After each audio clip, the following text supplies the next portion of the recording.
My dad gifted my brother my company car. That's when I knew I was done. So family business. Sounds quaint, right? Like heartwarming holidays ads and maybe a little bit of gentle ribbing at Thanksgiving. Let me tell you, the reality is less Norman Rockwell and more, well, I'm still trying to figure out a polite metaphor for dumpster fire fueled by simmering resentment. For 15 years, I've poured my blood, sweat, and what's left of my rapidly receding hairline into Miller & Sons construction. Except, joke's on me, because it's always been Miller & Son. Singular, in my dad's eyes. And guess which son I'm not? It's not like I'm chopped liver. I busted my butt in college, got a degree in construction management, came straight back home, and started at the bottom, literally sweeping sawdust and fetching coffee.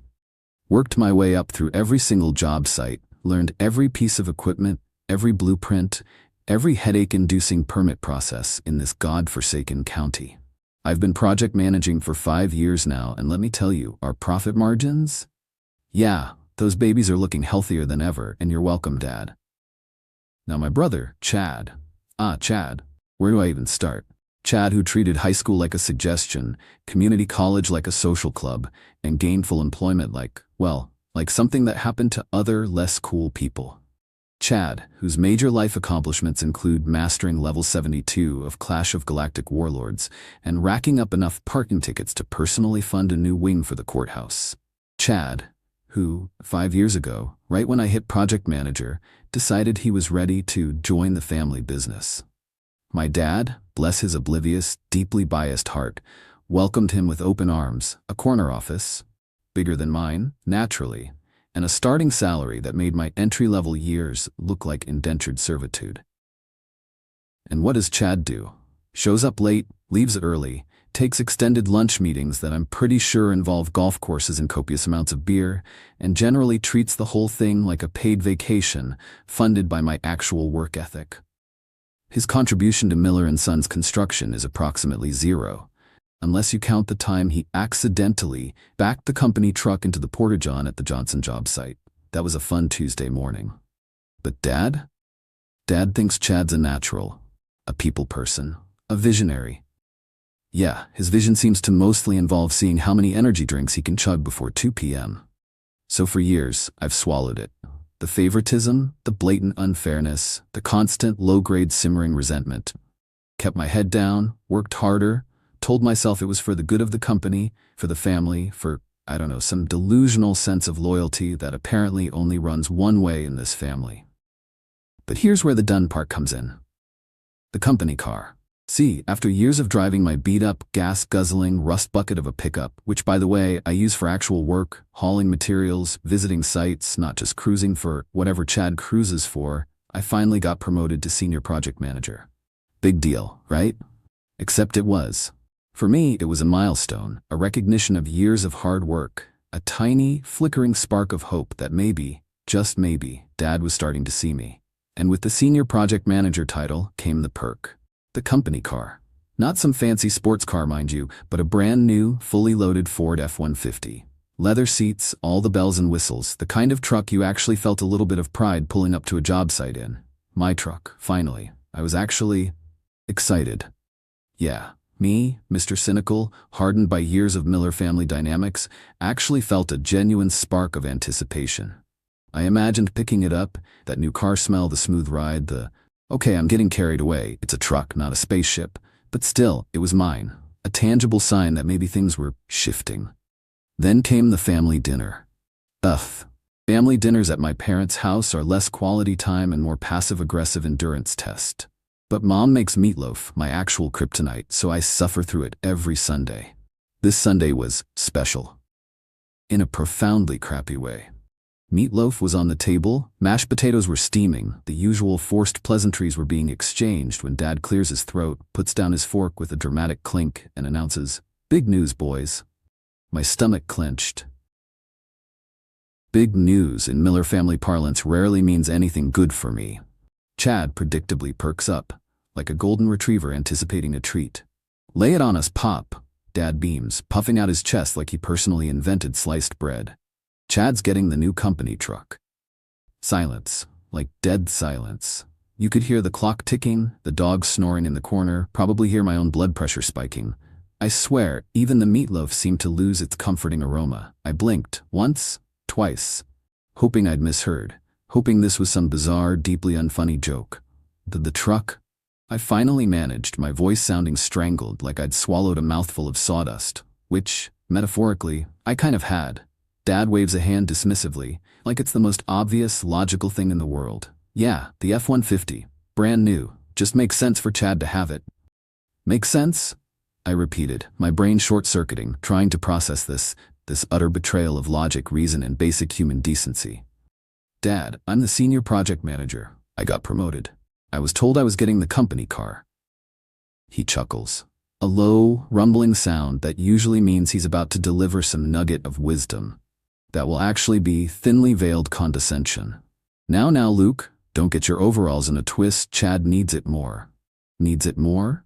More than the guy who actually runs the projects? How? He barely leaves the office. I could feel my voice rising, the carefully constructed wall of I'm a reasonable, stoic adult starting to crumble. Chad's got clients to meet, Dad says vaguely, avoiding eye contact, suddenly very interested in rearranging the peas on his plate. And you know, he's representing the company image. Representing the company image. Translation: Chad needs a shiny new truck to cruise around town and impress. I don't even want to think about who Chad needs to impress. Probably the golf buddies from his extended lunch meetings. Mom, bless her heart, tries to interject, her voice thin and reedy, always trying to smooth things over, always failing miserably. Now, Richard, maybe we should... Dad cuts her off with a sharp look. Martha, please, this is business. I've made my decision. And that, as always, is the end of that. Dad has decided. The Miller family motto: decisions made unilaterally, consequences suffered communally, and Luke always gets the short end of the stick. Chad, meanwhile, is grinning like a Cheshire cat, practically vibrating with smug satisfaction. He claps me on the shoulder, hard enough to make my teeth rattle. Hey bro, don't worry about it, you can, borrow it sometime? Then winks, because apparently he thinks this is hilarious. Borrow it sometime? Borrow it sometime? This isn't about borrowing a freaking truck, Chad, you tone deaf. It's about the principle. It's about the years of being overlooked, undervalued, and frankly, taken for granted. It's about... Okay, Reddit, deep breaths. Meatloaf is probably going to make a reappearance if I don't calm down. I managed to choke down the rest of dinner, mostly by staring intently at my mashed potatoes and pretending I was somewhere else. Antarctica, maybe. Seemed appropriately bleak and desolate for my current mood. The drive home was a blur of red taillights and seething resentment. By the time I pulled into my driveway, I was practically vibrating with suppressed rage. I slammed the door of my rusty pickup, which suddenly felt 10 times rustier and 10 times pickup-y than it had that morning, and stomped into the house. And then, something snapped. Something in my brain just short-circuited. 15 years. 15 years of loyalty, hard work, sacrifice, and being treated like the other son. 15 years of watching Chad skate through life on charm and daddy's credit card, while I actually built something valuable, something profitable, something that was apparently just given away. I went straight to my laptop, ignoring the blinking message light on my phone, probably Dad with some tone-deaf, just business son voicemail waiting for me. Opened a new email, addressed it to Dad, CC'd Mom and Chad for maximum dramatic effect, and typed. No flowery language, no polite explanations, just the cold, hard truth. Subject, resignation. Dad, effective immediately, I am resigning from Miller & Sons Construction. Consider this my 2 weeks' notice, although frankly, you'll be lucky if I last out the week. I will be pursuing other opportunities. Sincerely, not really, Luke Miller sent. Just like that, no going back. No second thoughts, just done. Hit send, slammed the laptop shut, and for the first time in a long time felt lighter. Yeah, scared, definitely. Uncertain, absolutely, but also lighter. Like a weight I hadn't even realized I was carrying had just been lifted. The fallout was predictable. Within 5 minutes my phone was blowing up. Dad calling, Chad texting. Mostly emojis, because Chad's vocabulary is approximately the size of a thimble. Mom leaving increasingly frantic voicemails. Ignored them all. Put my phone on Do Not Disturb, poured myself a large glass of whiskey, and sat on my porch watching the sunset. Felt almost peaceful. In a calm before the storm kind of way. The next morning, chaos ensued. Dad showed up at my apartment at 7 a.m., pounding on the door like the sheriff was serving an eviction notice. I opened it, bleary-eyed and still slightly whiskey-infused. "Dad, it's 7 in the morning." He stormed in, red-faced and sputtering. "What the hell, Luke? Resigning? Are you out of your mind? After everything we've done for you. Everything you've done for me." Oh, the irony. The sheer, unmitigated gall. "You mean like employ me for starvation wages while Chad gets a corner office for showing up late and playing video games?" I managed to keep my voice level, even though every nerve in my body was screaming. "That's different. Chad's family." He actually said that. Chad's family. As if I'm some kind of stray dog they picked up off the street and begrudgingly let sleep on the porch. And I'm, what, Dad? Chopped liver? The hired help? Because that's sure how you've always treated me. The dam broke. Years of resentment, frustration, and hurt just came pouring out. I've busted my butt for this company. I've made you money. I've sacrificed my life. And for what? To watch you hand everything to Chad on a silver platter because what? Because he's your favorite? He sputtered, turned an even deeper shade of purple. "Don't you talk to me like that. I'm your father. I built this company. You owe me respect." "Respect is earned, Dad, not demanded. And you haven't earned mine in a long, long time." I was actually shaking now, adrenaline and anger coursing through me. "I'm done, Dad. Done with the company, done with the favoritism, done with pretending this is some kind of functional family. I quit." And I closed the door in his face. He pounded for a while longer, yelling, threatening, guilt-tripping, the whole paternal bingo card. But I didn't open it. Just stood there, leaning against the door, listening to him rage, feeling nothing. Numb. And strangely, liberatingly, done. The weeks that followed were interesting. Mom called, constantly weeping, begging me to reconsider, to think of the family, to not be so rash. Chad texted sporadically, mostly to whine about how unfair it was that I was making things awkward at the office. Because apparently my resignation was the awkward part, not the decades of blatant favoritism that led to it. Dad mostly went silent. Except for the occasional voicemail left late at night, usually slurring his words, ranting about ungrateful sons and disloyal employees. Charming stuff. I ignored them all. Went full ghost mode. Changed my number, blocked their emails, even started taking a different route to work. Just in case they decided to stage some kind of ambush. Paranoid? Maybe. But with this family, better safe than sorry. I started hitting the gym again, something I'd let slide during the Miller and Sons grind. Started cooking actual meals, not just microwaving frozen dinners in front of spreadsheets.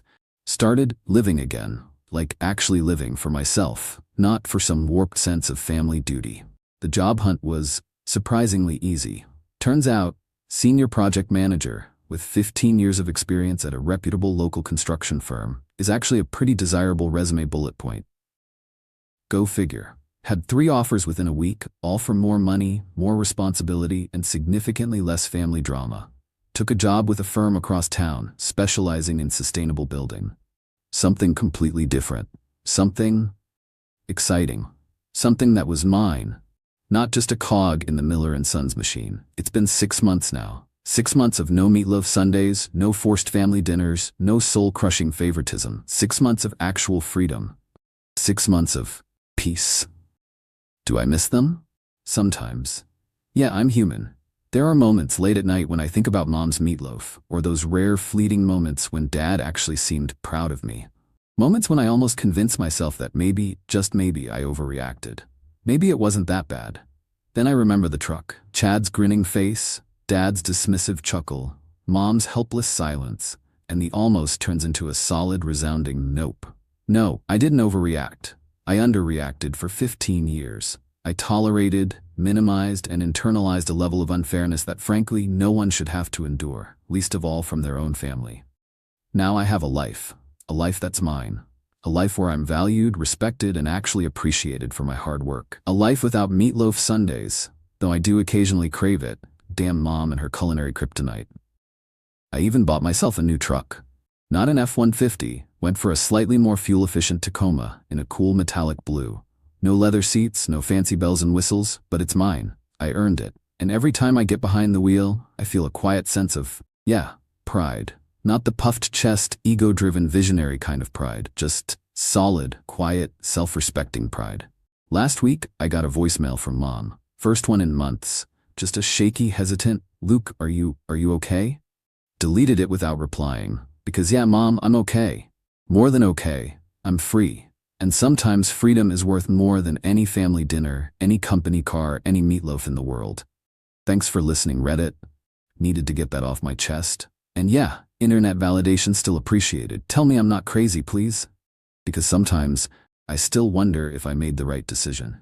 But then I remember the truck and the peace, and I know, deep down, I finally did the only thing I could do. For myself, for my own damn sanity. And that, Reddit, is priceless.